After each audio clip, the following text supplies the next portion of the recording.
Hello, my name is Eve Fischer. I'm the University of Maine Farmington Policy Scholar this year, and my topic is establishing a green crab market in Maine. Increased transportation by humans, coupled with climate change, has brought on a rapid increase in invasive species entering and taking over native ecosystems. The changes we're seeing in the Maine Gulf today, from lobster migration to the invasion by green crabs to the overall effects of warming and sea level rise, are tragic and alarming. But these problems aren't going away, and Maine can adapt to these challenges and become more resilient to what's coming. Green crabs are considered one of the most invasive species in the world. They reproduce extremely quickly, with females laying up to 185,000 eggs a year. They burrow into and destroy delicate eelgrass beds that provide a crucial habitat for many marine species, and they're extremely aggressive predators that severely outcompete native crab species. They target soft-shell clams, other shellfish, and even juvenile lobsters. As shown by the gray bars on this graph from the Maine Department of Marine Resources, there's been a massive decline in soft-shell clam landings, which is one of Maine's most valuable industries. The number one reason for this decline is predation by green crabs. Green crabs first arrived in the US by ballast water of European ships in the mid-1800s and had migrated to Maine by the early 1900s. They've been a known threat to the clamming industry since the 1950s, but their impact has worsened in recent years as warmer waters have allowed them to multiply and spread faster. There has been work done to combat green crabs in Maine, but unfortunately, they're essentially impossible to eradicate, and these efforts haven't yielded long-term results. One strategy has been fencing programs that aim to keep green crabs out of certain sections of clam flats. This can help reduce predation in those specific areas, but it doesn't reduce green crabs or their overall impact. In 2015, there was a Maine Green Crab Task Force that issued a report on the impacts of green crabs and gave action recommendations. Much of their plan focused on physical removal strategies like fencing and on continuing research and monitoring of green crabs. I spoke with Fiona DeConing, who had been a member of the task force, about her perceptions of the report's impact. She emphasized that while the task force report was a good tool to get people talking about the issue, few of their recommendations actually came to fruition. However, this should not discourage us from taking more steps towards a solution.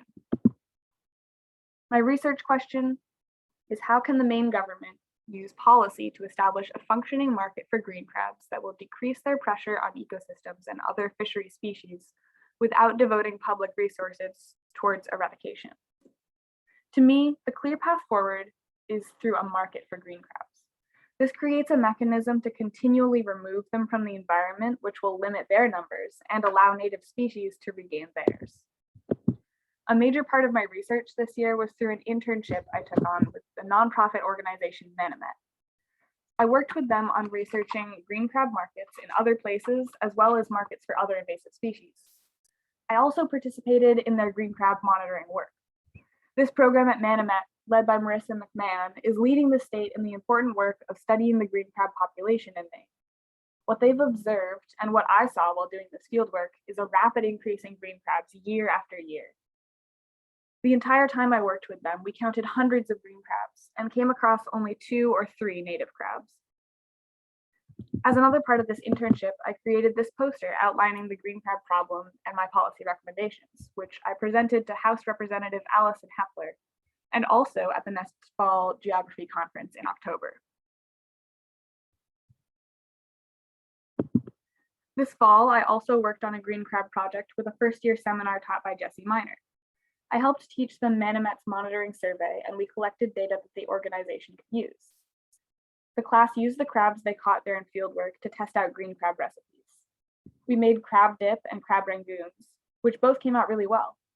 The class also investigated what it would take to get green crabs into the UMF dining hall. Student work like this pushes green crabs into the public eye and helps increase perception of them as a culinary item. A couple of other invasive species markets I researched were Asian carp and lionfish. Asian carp are a fish species overrunning the Mississippi River that have outcompeted native fish and injure tourists and fishers by leaping 10 feet out of the water. They're also very difficult to process for consumption since they're a very bony fish. Some affected states have used grants to incentivize capture and processing of Asian carp and have successfully set up markets for value-added carp projects. They're also served in dining halls at the University of Illinois. Lionfish are an invasive species in Florida that are covered in venomous spines, making them really hard to catch and process. In Florida, they've incentivized lionfish harvest through competitive spearfishing derbies and have established partnerships with grocery stores to sell them. These examples show how harmful invasive species can be mitigated with culinary markets and offer the same possibility for green crabs. A good example of how another state has dealt with green crabs is Massachusetts. They've focused on easing access to the fishery with the goal of having as many people removing as many green crabs as possible. I spoke with Massachusetts Department of Marine Fisheries Representative Jared Silva about a couple of their key efforts. State law allows anyone to trap green crabs commercially, recreationally, or scientifically, as long as they notify the department and receive a free letter of authorization to do so. Another interesting measure Massachusetts has taken is actually removing green crabs from their list of edible crabs. This sounds counterintuitive to encouraging a green crab fishery, but the purpose is actually to exempt green crabs from the licensing rules for lobsters and native crabs, making it easier for people to trap them. Massachusetts strategies don't wholly apply to Maine, but they do give context for how other places have approached green crabs. Maine's licensing process for green crabs is already fairly accessible, so our priority should be introducing green crabs as a culinary item.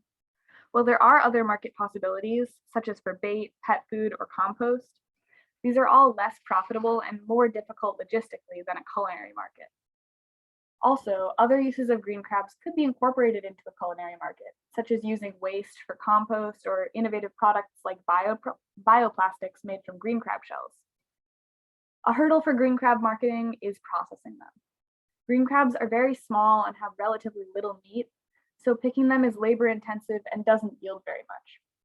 One solution for this is to use machinery that can separate the meat from the shell, which would make it much easier to make value-added products from green crabs. The other solution is using green crabs in their soft shell form, so that the entire crab can be eaten. This is the method used in Italy, where green crabs originate from, and it's a very efficient way to get the most out of a green crab. The techniques for identifying and harvesting green crabs when they're about to molt and become soft shell can be taught in workshops to those entering the fishery, and in my opinion, would be the best way to get the industry off the ground. The most important takeaway for approaching green crabs is that eradication and removal do not work, and any future efforts should be aimed towards public awareness and building a culinary market. Creating a market around an invasive species is a difficult task and can't be treated the same as other marine fisheries. Concerns about building businesses around a species that is seen as a nuisance make sense and should be considered.